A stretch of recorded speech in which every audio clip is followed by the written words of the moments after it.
Don't take it, don't. Don't take it, don't. Don't take it, don't. Don't take it, don't. Christina Baldwin, welcome back to the new school at Commonweal. Thank you. Christina, you are a beloved friend and partner from Whidbey Island, north of Seattle, where you live with your partner, Anne Linnea.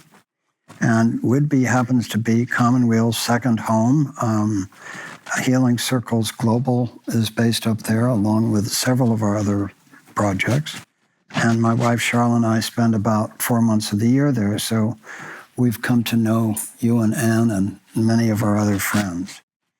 And I really want to acknowledge that the work you and Anne have done in your Healing Circle work has been one of the principal inspirations for our Healing Circles Global work, and both of you have been so supportive and kind. You are the author of 2 circle books. One is called Calling the Circle, The First and Future Culture, and the second is called The Circle Way, A Leader in Every Chair, which, as you describe them on your website, bookend 25 years of circle work. Many people do circle work, but your version, what you and Anne have done, is an immensely clean, clear version. In addition to your circle books, you've done 2 books on journal writing. One is called One-to-One, and the other is called Life's Companion. And then this extraordinary book called Storycatcher, Making Sense of Our Lives Through the Power and Practice of Story. One of my favorite books of yours is called 7 Whispers, a spiritual practice for times like these. And that is a very short book and deeply inspiring to me. And then we hope, coming soon, Yes. is The Beekeeper's Question, which is a remarkable novel drawing in depth on your own story. I actually thought I would ask you to begin when we were sitting together just before we came in, and you told me a little prayer that you said on the way up. And I wondered if you would tell us what that prayer was. All that I am right now. All that I have to offer, I offer right now. All that I am capable of receiving, I receive right now. Mm-hmm. And the circle is unbroken. Mm. Where did that poem come from, or that prayer? Somewhere right here. In there. Yeah.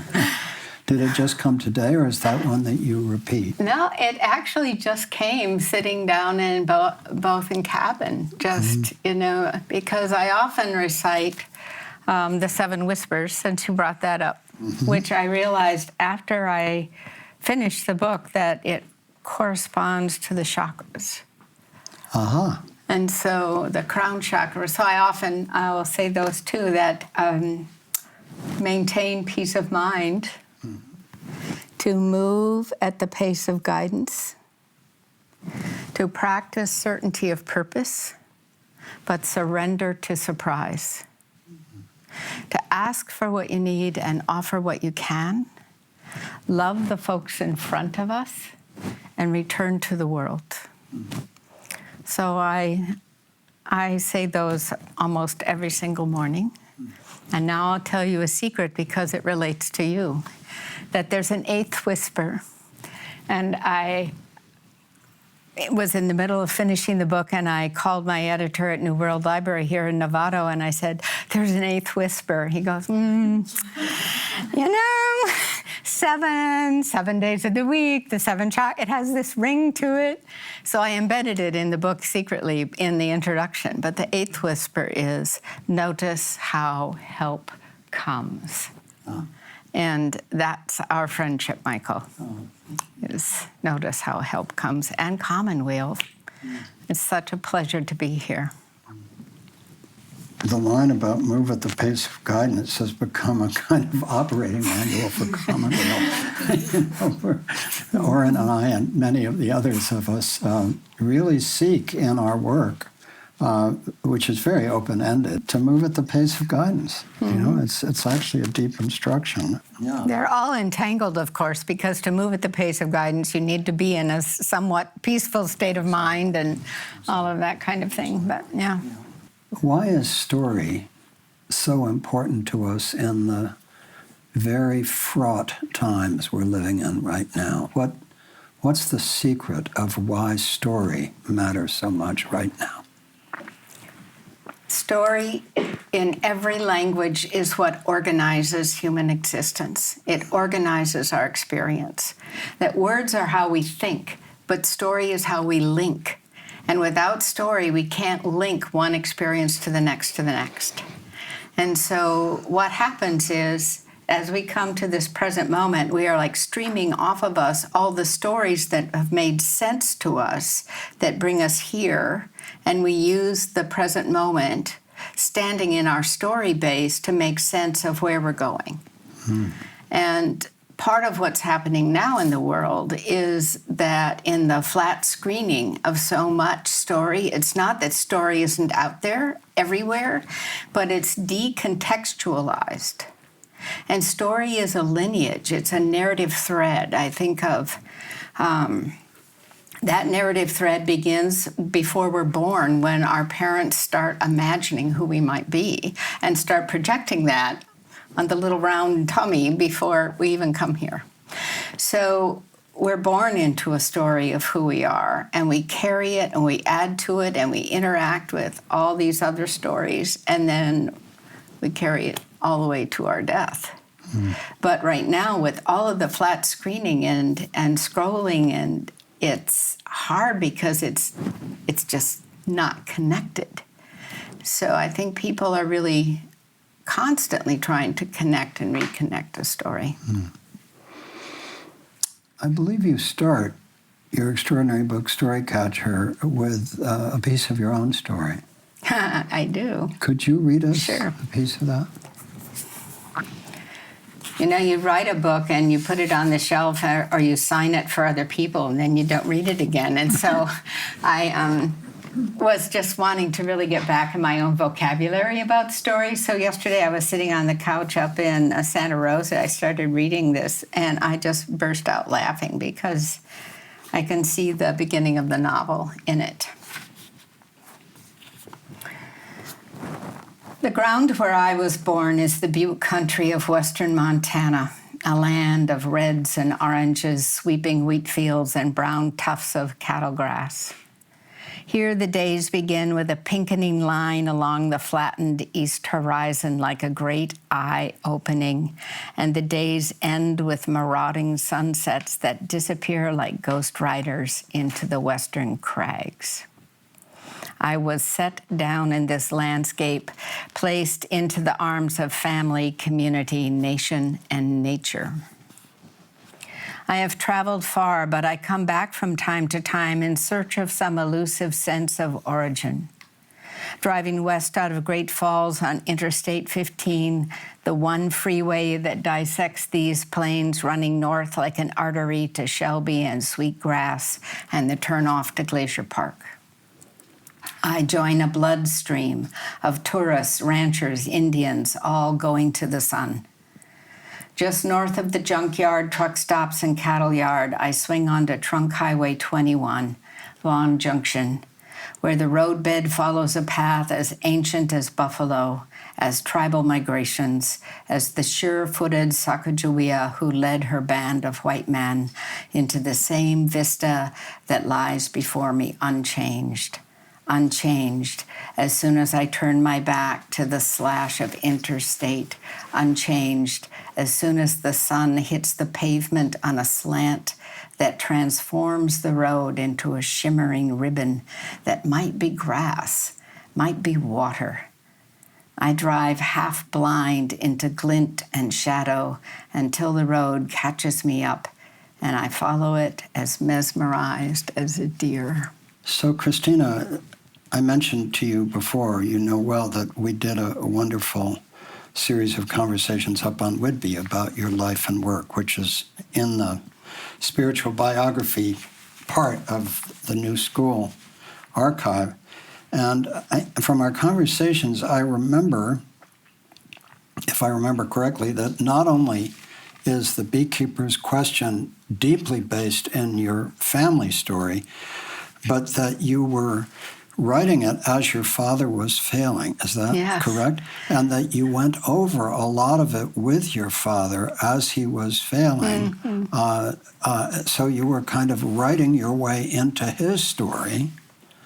At the same time, you were, in some sense, writing your way into your own. Yes. So it's, and that is absolutely one of the great pitfalls of a first novel is using autobiographical material. I mean, it's like, so I'm not playing that up with my agent, but I do, it's unavoidable. And I think the part of, my father lived on Whidbey the last 12 years of his life, and he really only failed about the last 6 weeks. It was amazing, 98-year-old still. They asked him to run for mayor when he was 90, and he said, no, I really am 90.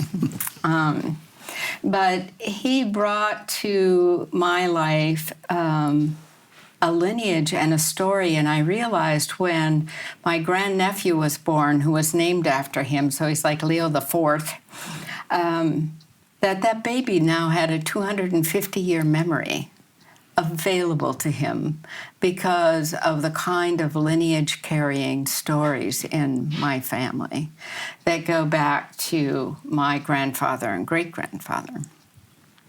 But my grandfather, Leo, who becomes Leo Cooper in the novel, is moved to Montana in 1910 with the Homestead Act. And into this, he was assigned by the Methodist Missionary Church to open up churches in the valleys and hillsides out of Great Falls. And he was also assigned to be a teacher at the Indian Industrial School at Fort Shaw. And he was a young man with 4 little boys under the age of 6 and a very hardworking wife. And they put up a sod hut and he got to work. And that experience working at the Indian school really profoundly changed him because he stepped into this kind of militaristic, at what we would say now, cultural genocide of Indian children. And it changed his whole theology because he had been a pretty, I think, traditional Christian minister of the time, much more on a God of judgment than a God of compassion, etc. And as he worked in the Indian school, he helped to close it, which is also told in the novel, but he just could not reconcile Christianity with what was happening to those children.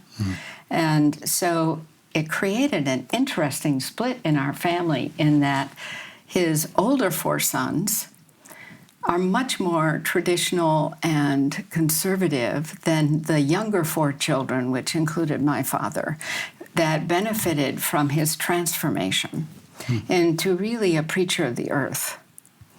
And I wanted to tell that story. I wanted to talk about, I really used the family as a protagonist more than one single person in the family, and to talk about what is it like then when somebody changes their mind in the middle of a community that is expecting one thing and gets another. And that after the Indian school closed, they went in and whitewashed it and turned it into an elementary school for the local white kids. So it was a used facility at the edge of town.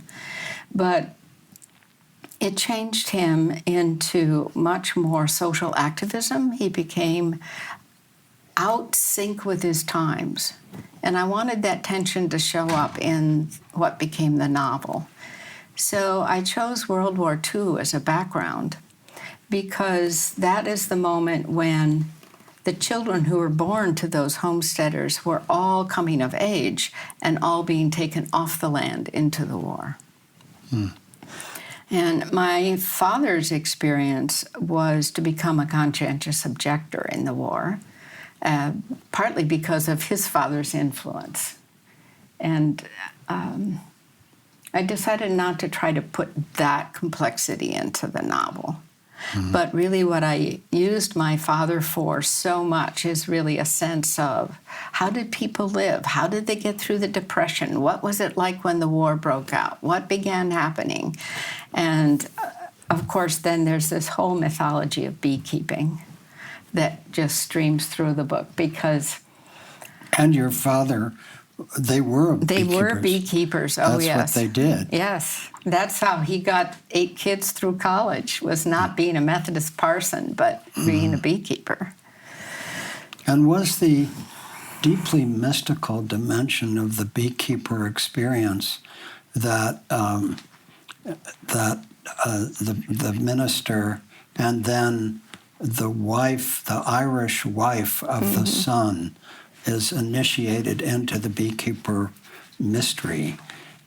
Was that true to life also, or was that your deepening of the beekeeper metaphor? I think both. My grandfather had profound respect for the bees, and there's actually a conversation toward the beginning of the book between Leo Cooper and the young Irish wife who has shown up at his doorstep, needing to be sheltered for the duration of the war. And he has this conversation with her about what the bees mean to him, and it's mostly practical. But like my grandfather, Leo Cooper wants the people in the town to behave more like bees. Everybody knows their place. Everybody gets up in the morning, they do their job, they fly out, they come back. They take care of the queen, they take care of the hive. And it's a cooperative society, I think almost beyond human imagining. And he loved that society, and he told us stories about it. But the going into kind of the magical realism is more things that I studied. And actually, of course, it comes out of the British Celtic background, which loves that kind of thing with fairies and elves and bees. And so bees are incredible. They are. And they do talk if you listen very carefully. Yeah. We have a neighbor in town, Walter Murch, who is a film person and has done a series of conversations with us at Commonweal. And he tells a story that he's actually done himself, that if you take a hive that's here and you move it 15 feet to the right, and then a few weeks later you move it again, and you do that several times, and the bees will begin to fly to the place where they anticipate it will be next. Yeah. Yeah. Which I think is an extraordinary story. Rudolf Steiner writes about bees, among many others. And there's a woman in Washington that wrote a book called The Song of Increase. Yeah. And she's a naturalist beekeeper, and she goes into trance next to the hives, and so the bees actually have written their voice into the Song of Increase, and it was a profound teacher to me. And some of the more mystical things that the bees say to Mora in the book come right out of the Song of Increase. Now, the young Irish wife who we just mentioned, who shows up on the doorstep of her new husband's family in rural Montana, she had originally fled Ireland, deeply afraid of a rapist who was going to come after her. She goes to the United States. She gets a position as a maid in a wealthy family, meets her husband, gets pregnant. Family says, we'll keep the child. She says no. She flees to Montana. And she becomes a very core member of the family and the community. So you have all these. Maybe it would be useful to just give us a sense of who are the dramatis personae, who are the core of the story, and how does it work? So there's 2 families and 2 generations in both families. There's the Cooper family, which is Leo, who is, at the time the story opens, widowed, and has 3 sons who have all left the valley, and he's bereft and confused by why none of his sons have stayed. But the one they sent off was the bright older boy who's going to be a doctor.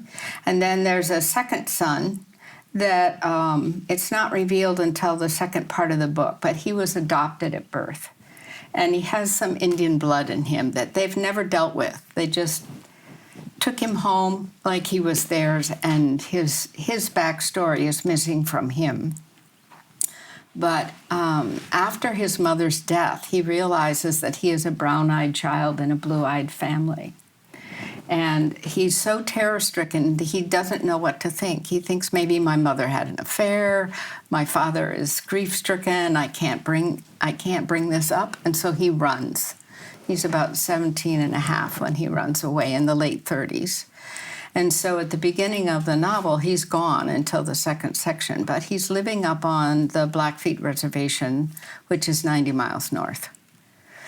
And then the third son, who is in the whole, dramatic beginning of the book, is Franklin, who has enlisted in the Army. He's 21. It's just a few months before Pearl Harbor. The draft was actually instituted already because Roosevelt knew we were going to have to go in. And so he has enlisted, and because he worked on the railroad and learned Morse code, he goes into the Signal Corps. So he's shipped to New Jersey for Signal Corps training, and that's how he meets the young Irish maid at an armory dance. And they get married thinking, oh, it's going to be a long time till I go in the war, and then things shift. And he's off to North Ireland. So he ends up, they've been married like 6 weeks. He ends up leaving her pregnant. He goes to North Ireland and lands in her hometown. And a bit of magical realism. The thing is, though, Michael, it's all true. I mean, and I'm sitting there at my desk, and I'm going, gee, I wish I could do this. I do something, and then I go out and Google it and discover it was actually so. It's actually accurate, Because it was your family?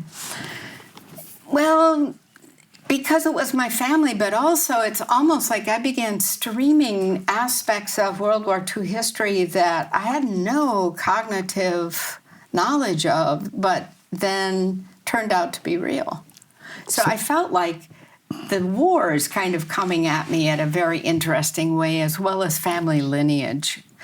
And so you have a beautiful blog that you do from time to time.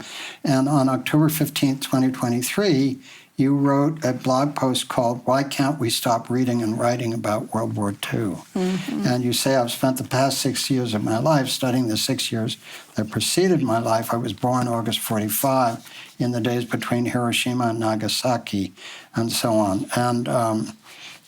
And here you are. I was born into my father's family, a brown-eyed child in a blue-eyed family, mm-hmm. right?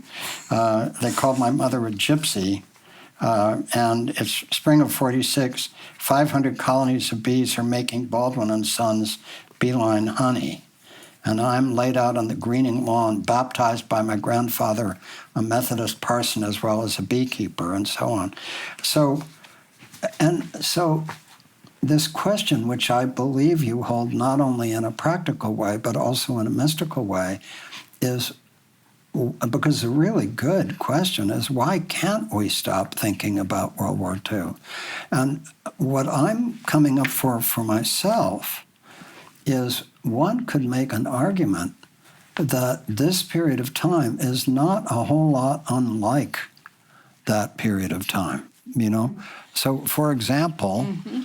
we have a candidate of a major American political party who, according to his ex-wife, used to keep a volume of Hitler's speeches on his bedside table. Mm-hmm. Now, that's her memory of it, but he is acting in a way that reminds a lot of people of a fascist approach. Mm-hmm. We have the head of Russia, Putin, who seems to some people very similar to Stalin.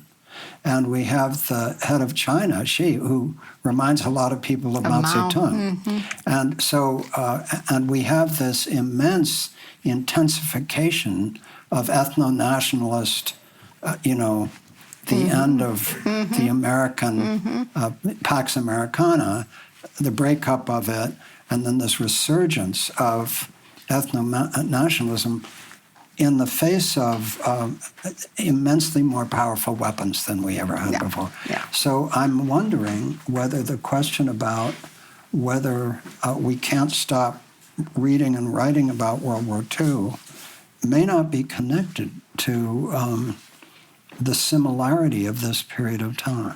Well, absolutely. I think my one-word answer to why can't we stop reading and writing about World War II is that it's not over. And we thought it was over, but it's like a virus, and it's not over. So there's that. And all those similarities were so much in my mind working on this. And I thought, you have to sometimes get out of the times you're living in order to see the times you're living in. And I think some of what World War II novels do for us is that they give us the chance to stand on another rock and look at the rock we're on. But most of those stories are written in the heat of battle, the valor of the soldiers, the betrayal, and the unending movies and stories like that. But most people are making, I want to say that I think those stories are so important to us because we get to see people making moral decisions in extreme situations. And it allows us, without being actually in an extreme situation, to place ourselves there and go, I hope I would behave like this, or I would never behave like that. And it helps us in our own personal narrative. But I wanted to write about how most of us need to make moral decisions every single day, but we're not really in the level of extreme situation as a battlefield. And yet those moral decisions carry weight and consequence. And so in the novel, when Jesse, the middle son, comes back into the valley and he has married a Blackfeet woman and brings a little Blackfeet boy with him, then that just turns over the apple cart of all of the tensions of white settlement on that land. And nobody ever talked to me about that as a child. I mean, my grandfather talked a little bit about the Indian school, but it's really a story he passed to my father, and my father passed to me many years later. And so I grew up with, of course, I wanted to be Annie Oakley. I just had my little cap pistols, and I would run around looking for arrowheads and all of that kind of mythology of the West, but not really understanding what I was standing on until many years later. And so when I began looking at my own family lineage, I said, I'm not writing a great white settler novel, even about moral white people. I need to bring Native people back onto the land in this story and let us reckon with some of that. And it's a very touchy thing to do as an old white lady. Yeah. So tell us about the other family. So the other family is called the Big Hands family. And I want to say that it took me 3 years to find a Blackfeet cultural advisor. And now for 3 years, I have been honored by the relationship of this woman to my work. And she has talked to me, and I've read her pages. She's read every page of the book that has Native characters in it, and given me permission to go some places that I certainly wouldn't have gone without her. And she is a carrier of the bundles in Blackfeet country, and she just asked her elders, how do you want this named in the book? And they said, name it in honor of the people, not any one person's name, so I don't speak her name publicly. But the Blackfeet family, the Big Hands are, there are lineage names in the Blackfeet. And Big Hands does not exist as a lineage name because I didn't want to do that. But she's living out, Josie Big Hands is living out in the countryside with multiple generations of extended family. And they're out there in the crease of the hills between Browning and Cutbank because out there in the 1940s, she can fiercely defend and secretly teach the spiritual lineage. And Browning is under the domain of the churches and the Bureau of Indian Affairs, and so she can't be herself in Browning. And she has a granddaughter, Willow, who becomes Jesse's wife, and Willow is also a carrier of these ways. And then they have this little child named Drummond, Natoi Ituksima'a, which means holy drum in 2 languages. And I love his character. He's like 2.5, 3 years old, but he's spouting these oracular statements every time he opens his mouth, as children of that age do. They just see through the world, through the veil. And so they bring this family unit back into the white community. And there's some lovely secondary characters that have befriended Jessie, too.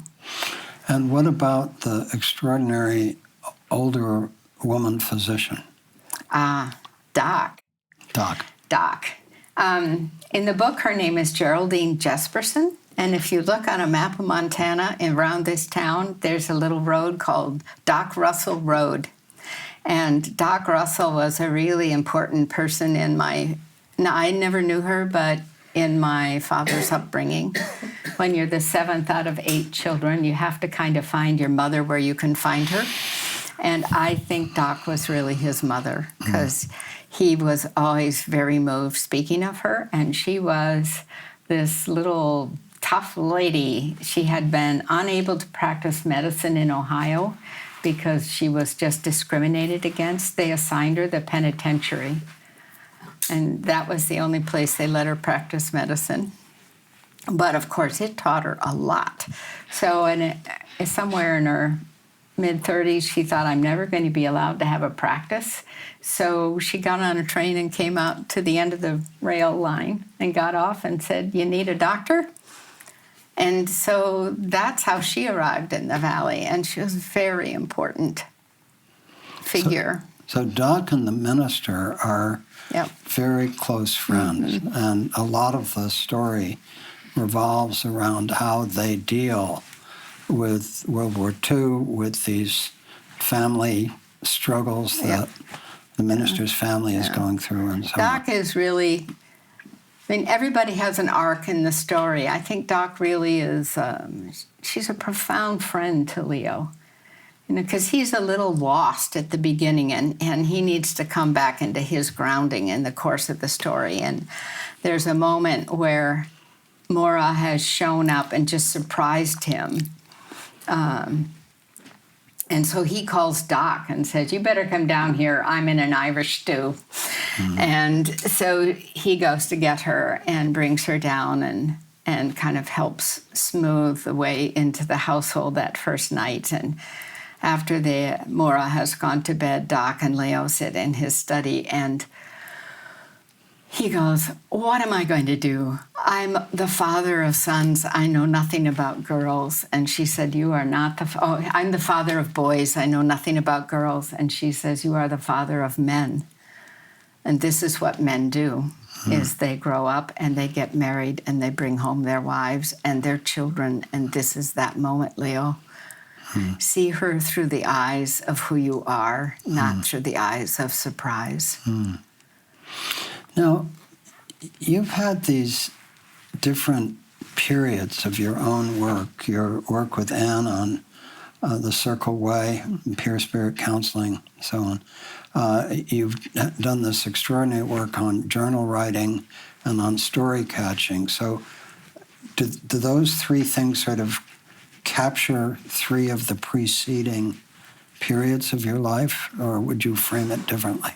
I would say that I started off journal writing. That was really where I put my foot in the ground coming out of college. And I like to tell this story that I think I was 24 and I had just moved back to the States from living in Europe a few years, and I'd been keeping a journal for 10 years, and nobody had talked about it. You know, and when I was in Europe, I read the diaries of Anais Nin, and I thought, oh, somebody else is doing this, because as far as I knew, it was Anne Frank, Lewis and Clark, and me, you know. And then I got this kind of European glimpse into it. I thought, this is sophisticated. I better get some training.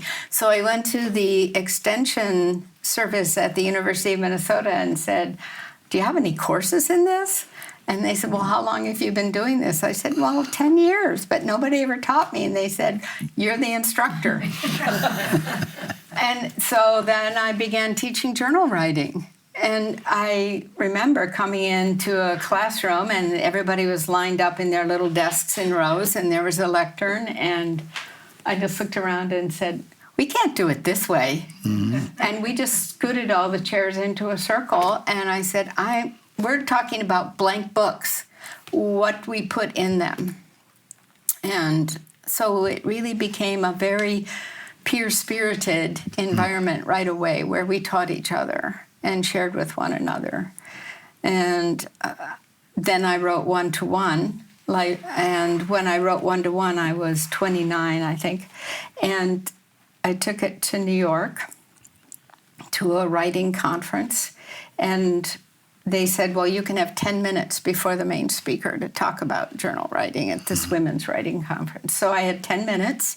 I don't have any idea what I said, but I said, well, my minutes are up, but if you want to continue this conversation, I'm in room 410. At the end of the day, come see me. I had 45 women crammed into this little, conference room, bedroom. I thought, oh, this is something's happening. Something's happening. And then I met this equally young literary agent who was looking to make her first sale. And so one-to-one was her first sale in my first book. And that's my literary agent today, too. So we've gone a long way together. So really, the journal writing and the circle work were almost born at the same time. Yes, yes.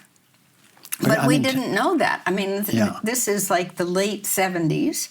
And then I went on and, worked in teaching journal writing and things like that. And then I developed a course called The Self is the Source of the Story that I taught for 32 years. And hundreds of people came through that course, always in a small environment, always in circle.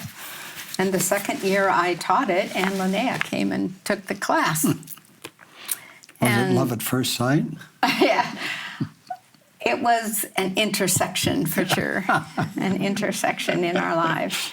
Because Anne came at the end of that week, and she said, I'm in environmental education, and I have all these kind of burned-out activists that I would love them to, slow down, write in nature, get in touch with themselves. And I said, well, I have all these, middle-class, upper-middle-class women with all this privilege who have been writing about their childhoods forever, and I want to get them out on the streets and let's do something. So the first seminar we did was called Women and the Planet, Returning the Gift, and we really worked to kind of bring together those two groups of people and get the activists replenished and get the journal writers activated. Beautiful. Yeah. So I'm beginning to understand the trajectory, which I didn't understand before. So it started with the journal writing, and then circle became the natural format for that. And then I would at least imagine, but correct me if I'm wrong, that led to story catching. Is that true or not? Yes, but before I think the understanding that led to story catching was really understanding the circle. Because in the early 90s, now this is pre-internet, you couldn't Google circle. Right. And as Anne and I were doing these seminars, afterwards we go, wow, I had no idea we were going to go there. I had no idea that it almost felt like we were really in a cauldron. Certainly an energetic cauldron in terms of the depth of storytelling that came in, the depth of people's reaction. And so the two of us would just sit up late at night going, what do you think it is? Is it the writing? Is it this? Is it that? And we finally just said, I think it's the shape.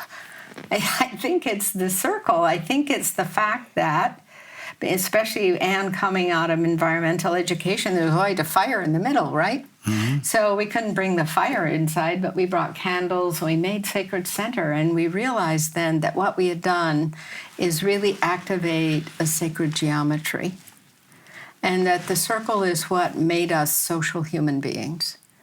And that when you come to a circle of strangers, the way you get in is you tell them who you are through story. You tell the story, and you bring something to eat, something to share. You bring the potluck, and that this then becomes the basic architecture for how we are civilized people together. I always say in English, you either are M-E-E-T or M-E-A-T.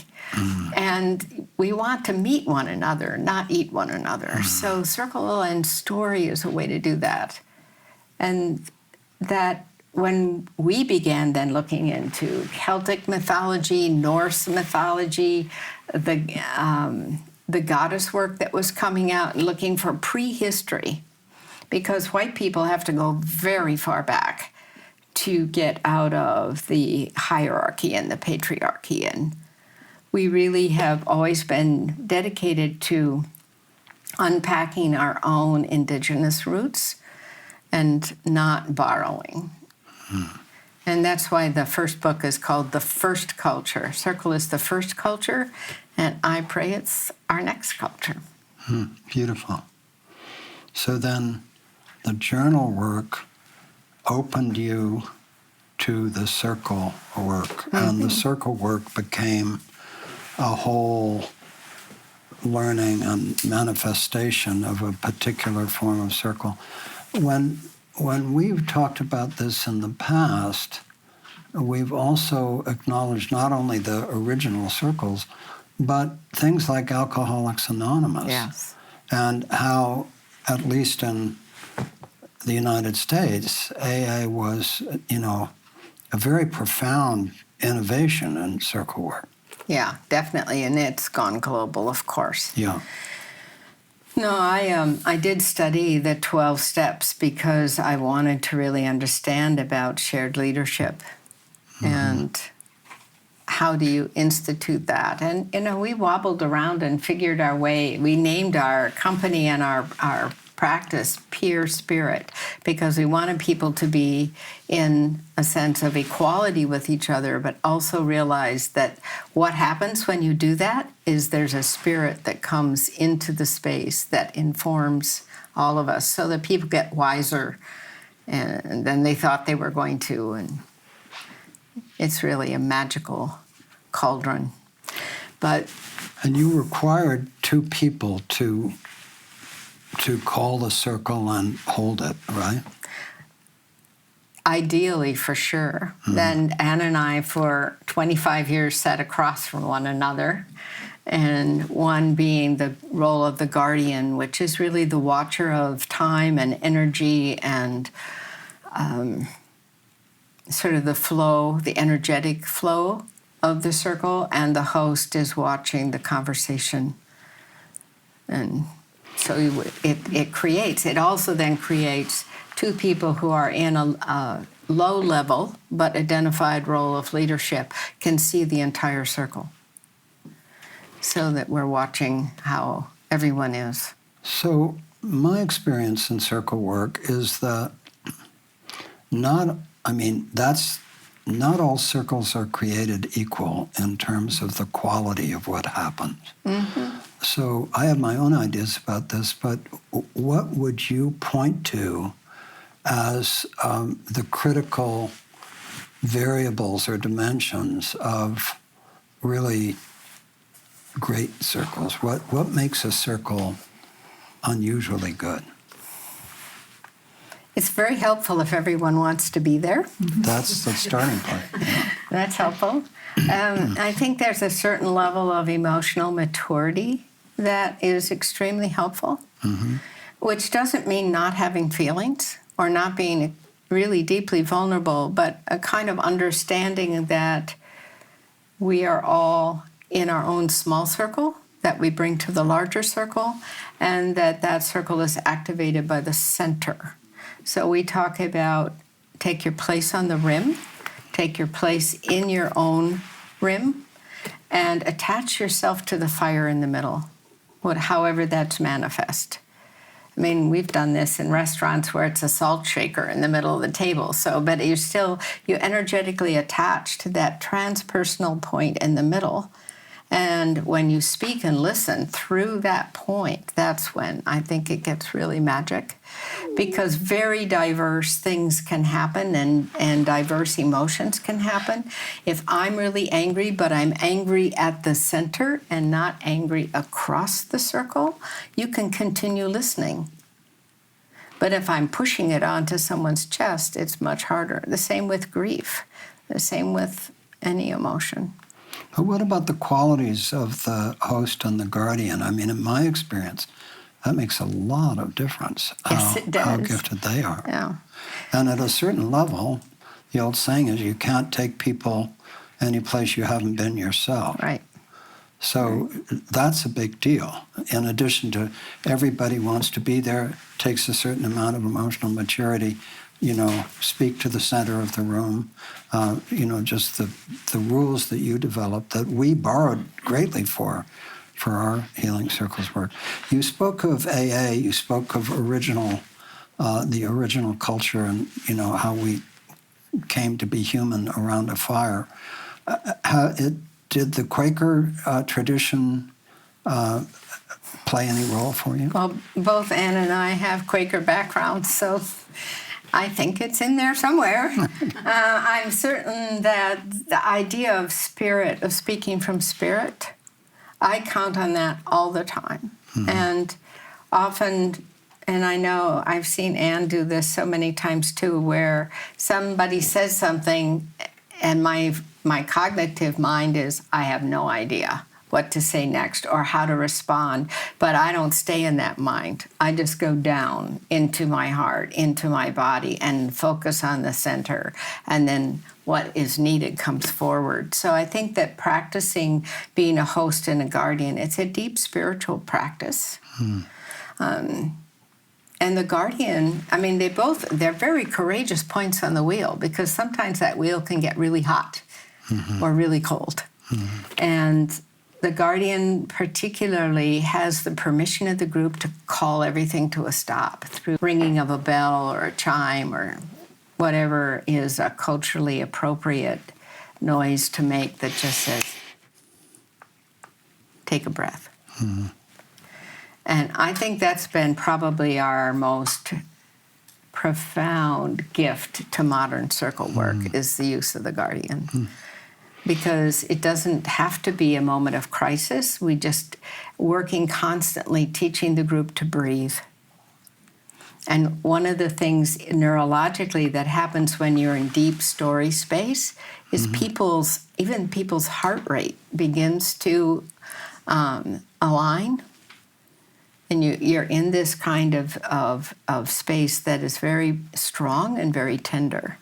And so it's part of the guardian's work to just help that happen, not freak people out, and to know that you have someone who is going to pause things and slow down if anything starts to go awry.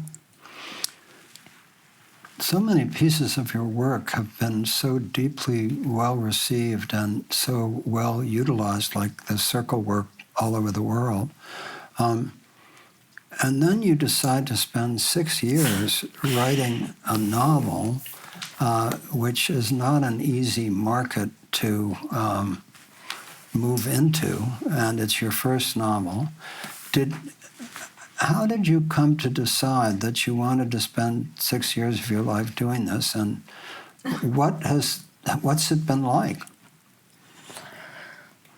Well, I decided to dedicate myself to writing the novel about the time I turned 70. And we had also spent 3 years really developing a nonprofit to carry on the circle work. And on one level, it was a great way to put off all the issues of retirement, is to get busy with something else, right? But deeper than that, I really wanted to be a student again of writing and story. And this was a way to do this, a way to challenge myself to not just keep journal writing, which of course I love to do, but like, well, what else? And I didn't have, after I completed Storycatcher, it really is my legacy work around what story means inside a culture. So I didn't have more to say about that.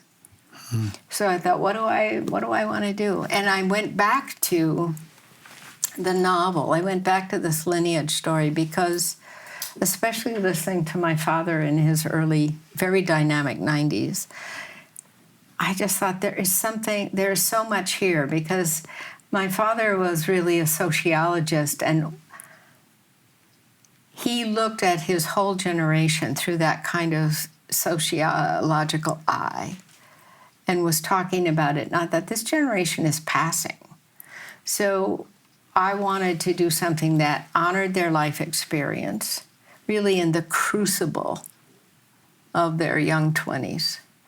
And I wanted to name this before the last of those of us who were influenced by it are gone. And the other thing that really drew me is watching the disillusion of so much of what I've worked for all my life just be splattered away in the kind of polarization that we have now. I needed a place to go and just keep articulating. We come from a place, I do believe that in the human DNA, there is a moral code. And it shows up, and it's universal. And we override it horribly. But I think we see it come to the surface, where you're somebody who may be a pretty nasty, horrible person on one level of their lives, they'll jump into a raging river to save a cat, and or a child. So there's this sense of there is something wired in us about morality, civility, looking for place, looking for belonging. And so I wanted this story to remind white people who we come from, I think a lot of the people who are now in the MAGA nation, they probably have some Methodist parson back in their family who would be horrified at what's happening today. And I wanted to reattach them to their grandfather or grandmother or their lineage. Because these are honorable people living on the land. Yeah. How they got there is not honorable,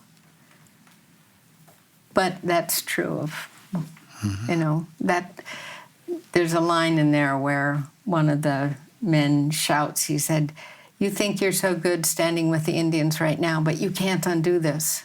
This is what happened." And that's true. We can't undo it. So then how do we live with it now? I heard you once tell a story that has stayed with me ever since, which was a circle that took place in, if I recall, the women's bathroom at SeaTac Airport. Could you tell that story? Here's why I tell that story. I tell that story because it combines circle and story catching in a way where we've been talking about, you sit in a circle, you create this space, you put something in the middle, and then it happens. And sometimes circle just happens in the moment, and the potential for story catching happens in the moment. And so I tell this to invite you to notice when that little tiny door to someone's heart is open and knock on it. So Anne and I are in O'Hare, having just flown from SeaTac to Chicago. And it's a long time ago. It's when Bush was president and whatever war we were in, the Iran war, Iran, we were in that war. And everyone gets off the plane and goes to the bathroom, and I'm standing there, and the automatic faucets are there, and I look into the mirror, which becomes our secret center, and the woman standing next to me is flashing her hand like this, and she just looks at me and she says, I can't get this to work. I'm starting to feel invisible. And so I take her hand and I put it under the faucet and hold it there and say, you are not invisible. And the water starts to wash over our hands. And then I said, where did you come from today? And she told me she had flown in from Istanbul, having been with her son who was on R&R. And that she was terrified having to send him back into the war. And so I just mothered with her about this war for a few minutes and said, what is your son's name? And she said his name. And I said, and would it be okay with you if I said a little prayer for your son and for all the people who are caught in this war? And she said, of course. And so we're drying our hands, and she gets ready to go. And she never looks at me. It's all through the mirror. It's all through the mirror. And as she's getting ready to go out the door, she turns and looks through the mirror one more time, and she goes, wow, we were like the women at the well, weren't we? Mm-hmm. And I said, yes, we were the women at the well. Mm. And then she's gone, and I see Anne, and I see several other women, and I realized that they were holding this space for that to happen. That's beautiful. You know, I just come to the point where sometimes I think it's all circle work. Yeah, absolutely. And because, I'm an isolate in many ways, but it's one-to-one that works for me. And so I find myself continuously, so much of the time, just finding those moments where you can speak truth with somebody. And what's more precious than that, just... speak it and listen for it. Speak it and listen for it. Yeah. Well, let's open this up.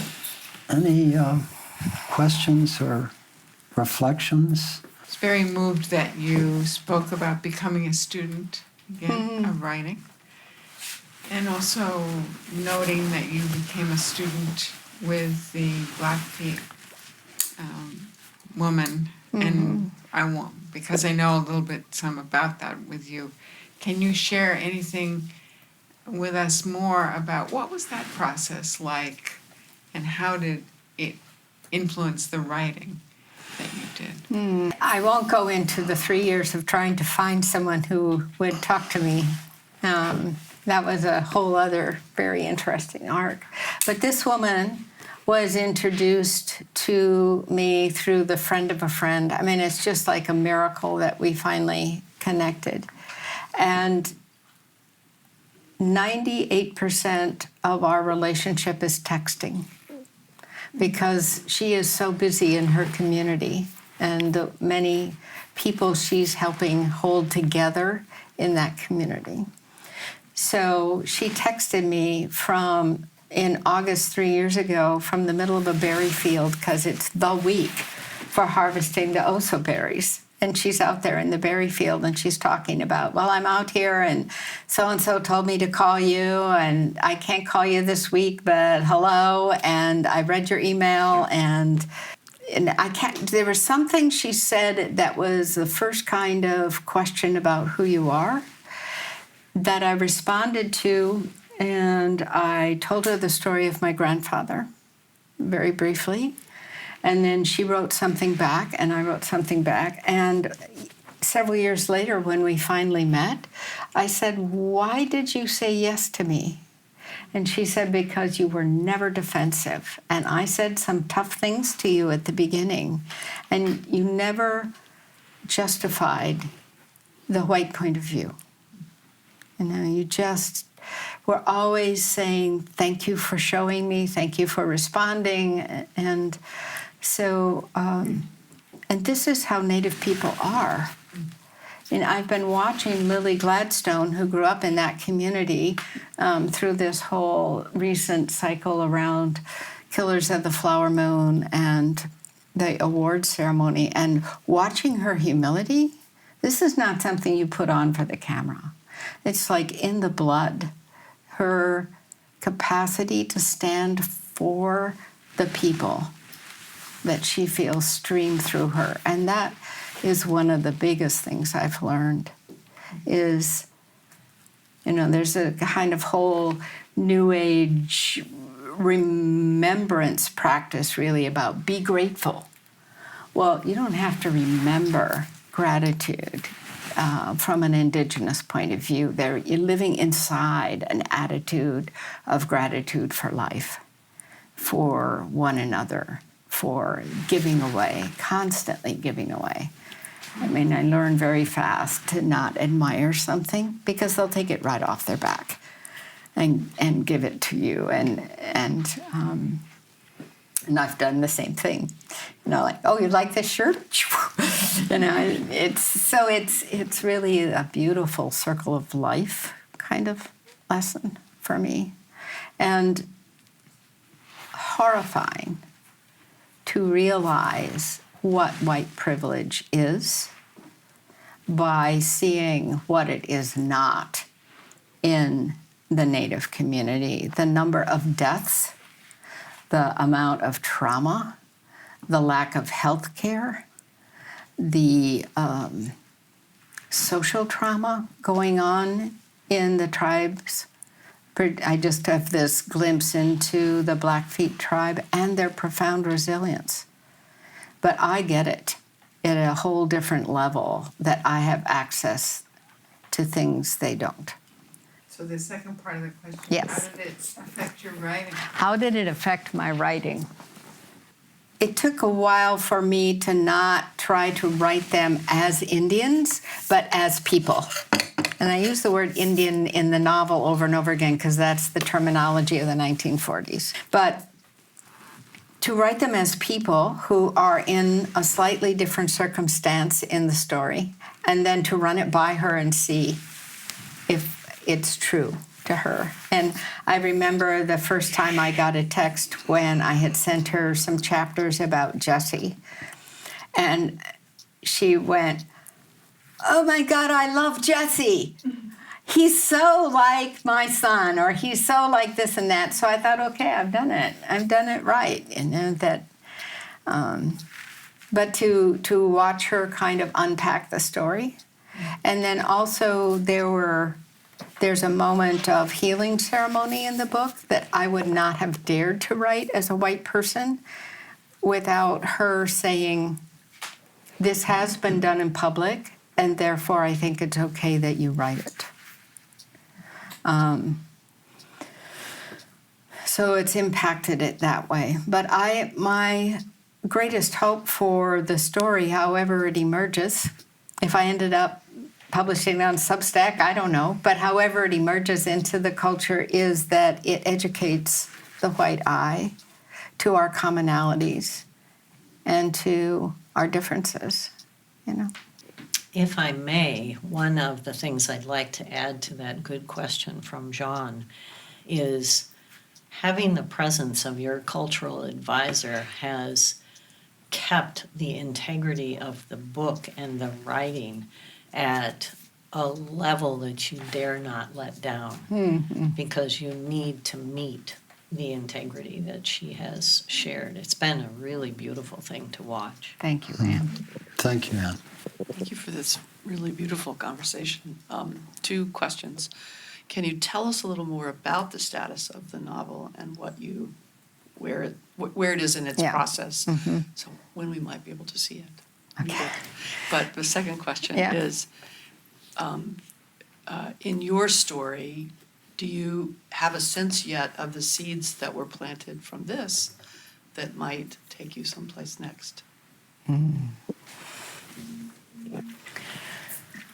Yeah. So where the novel is right now, it's with a literary agent in New York, and it's been shown around. And these are the times, like she just sent it out, and a week later was the Hamas incursion and massacre, and now the war. And I mean, I think New York has just been basically in fibrillation through most of the fall and winter. So we've given it a try. It's not that it's getting rejected. It's just, I think, not getting read. So just keep pushing through her. And every time I read a book I like, I read the acknowledgments where authors feel obliged to thank their editor, and I go, okay, we're going to this one next. So it's in that process, and I think that's sort of coming to the end of it. When Michael read the book in January, he said, well, let's look in the West, let's look for out here. And so I need to kind of allow my East Coast agent to finish that cycle and see what happens, and then we'll start looking in the West. And We're going to get this published. yeah, It should be published. It's really that simple. and it's So, got some and Blackfeet working on it too. So we'll see. and we welcome help and Yeah. support. Notice So- how help comes. Yes, notice how help comes. Yeah. Other questions, comments? Oh, so you got a second Second one. question was, how does this lead me someplace else? What are the seeds? Yeah, that you have a sense of it. Well, there are two writing streams that really come off of this. One is I have weirdly become, I have an entire bookshelf of books I never thought I would own now about World War II, about Native issues and rights, about Montana, things like that. And there's a lot of material I would love to dig into that's anecdotal, that isn't really fit in the narrative of the story, that I think are fascinating and helpful to us.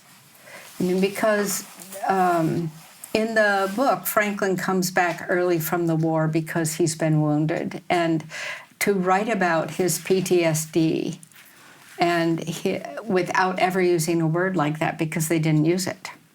And in the North Africa campaign, where Franklin is in the war, they would just march these men to exhaustion, and then they would put them to sleep for a week. That was how they dealt with it, is they would just give them the sleep cure, and they would knock them out on Benadryl or something, and then they'd prop them up and keep marching. And so there's a lot of interesting stuff that is in our lifespan about what we've learned about trauma and war trauma, and what it means to marry the war. And certainly in the Vietnam generation, I have friends whose husbands were in the war, and they said, I didn't know I was marrying the Vietnam War, and I did.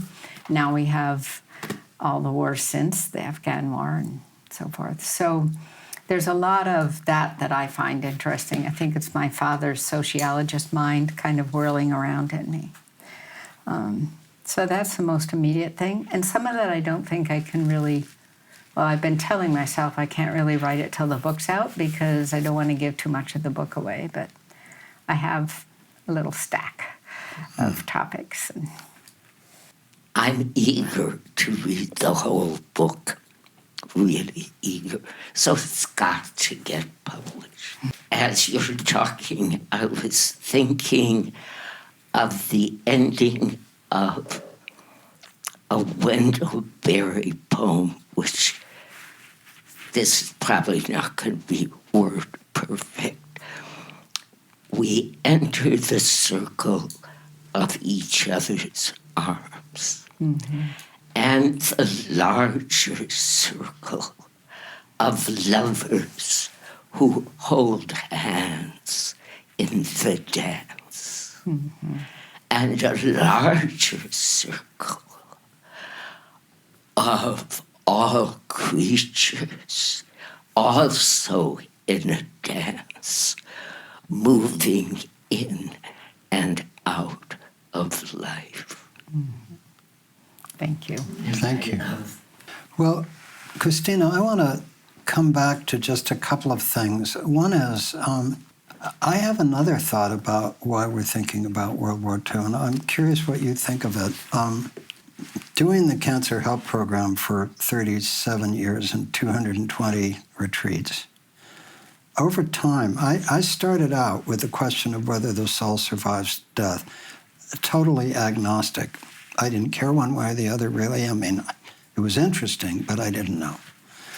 And over the time, it went from sort of 50-50 to 60-40 to 70-30 to 80-20, 90-10. So my question to you, I don't know your views on this subject. This is a new subject, and I'm not sure you want to talk about it. But my question to you is, do you have any sense that possibly the reason why we can't stop thinking about it is that those memories are at some level very present?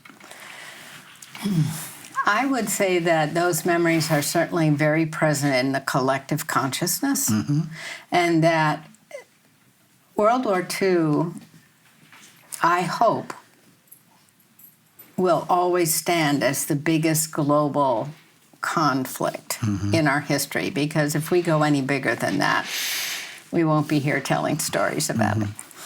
But 55 million people died in a very short period of time, many of them in extreme situations. Not all shot dead, but I mean, we all know those stories.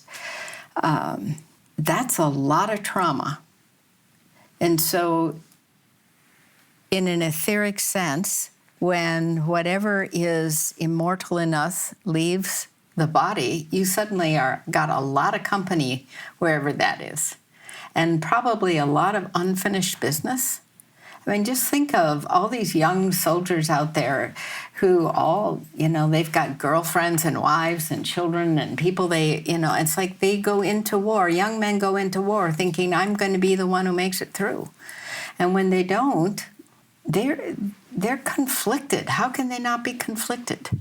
I mean, and so they come back. If it's possible to come back, I think they come back. And I have myself some breakthrough memories of, certainly when I've been in Europe, I have breakthrough memories of walking around a corner going, I know what the next block looks like.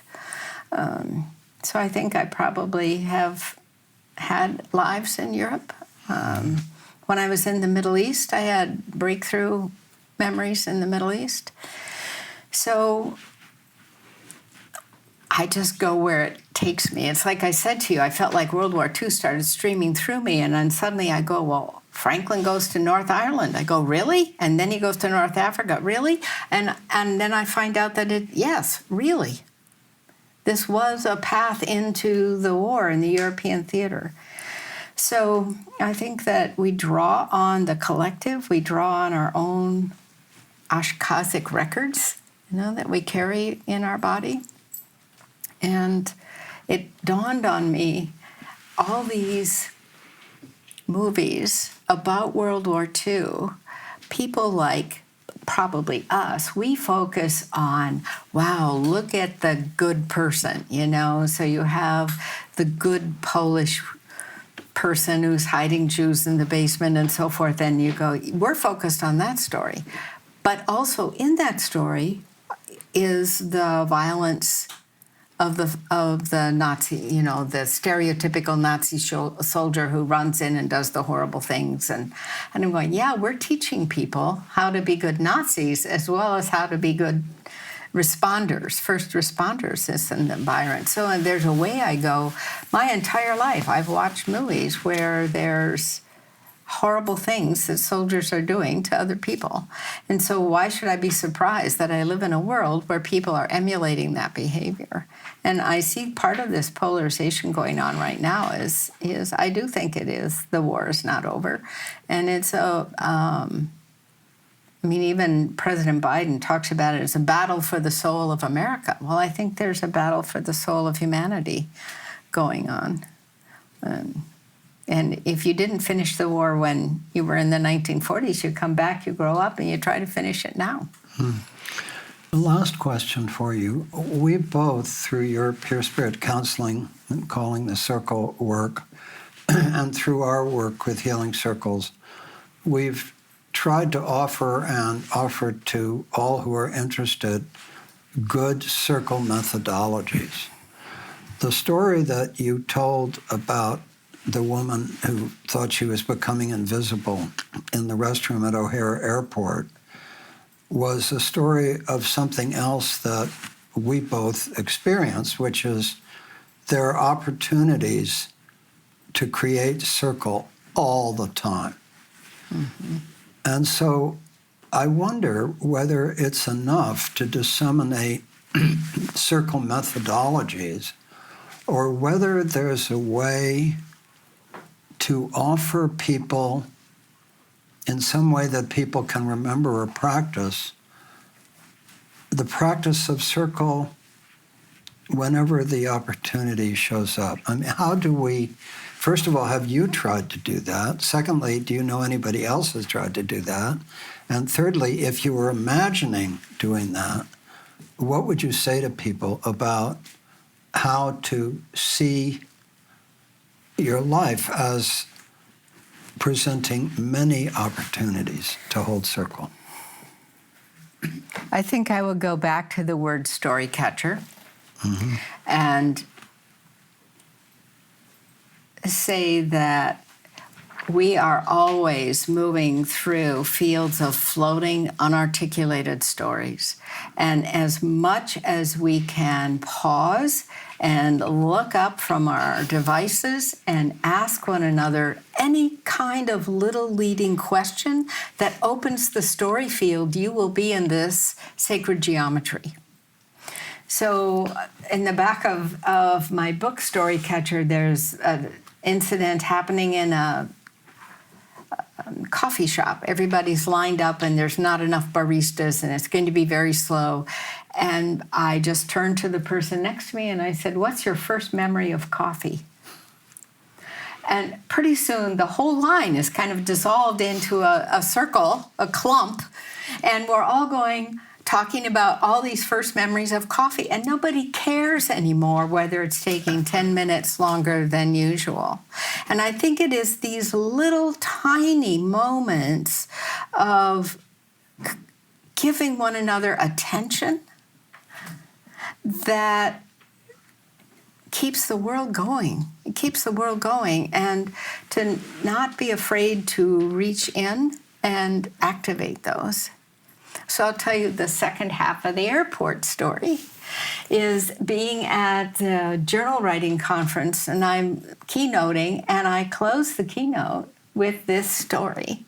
And it's a very touching story. I can hardly say we were the women at the well without crying, because it just drops me. And it drops me back into the sweetness of that moment. And how that woman who was so frazzled at the beginning of the story becomes this prophet at the end of naming what occurred between us. So I tell that story, and I'm wandering around the conference, and the next day, this young woman comes up to me, and she runs up and she says, I knew what to do. I knew what to do. And I said, what, honey, what? She said, last night a bunch of us went across the street to the pizza place, and we were having pizza and beer, and I had to go to the bathroom. I came in, and there I could hear that the girl in the next stall is sobbing her eyes out. And she comes out of the stall and she looks at me in the mirror and she says, I'm so invisible. And I grab her and I put her hands under the water faucet and I said, you are not invisible. We are the women at the well. And these two girls go, right. And back they go.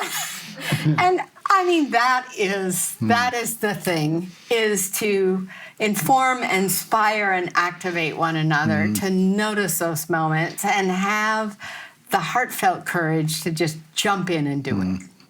So, Christina Baldwin, thank you for being with us. thank you. Thank you. Don't take it, don't take it, don't take it, don't take it, don't take it, don't take it, don't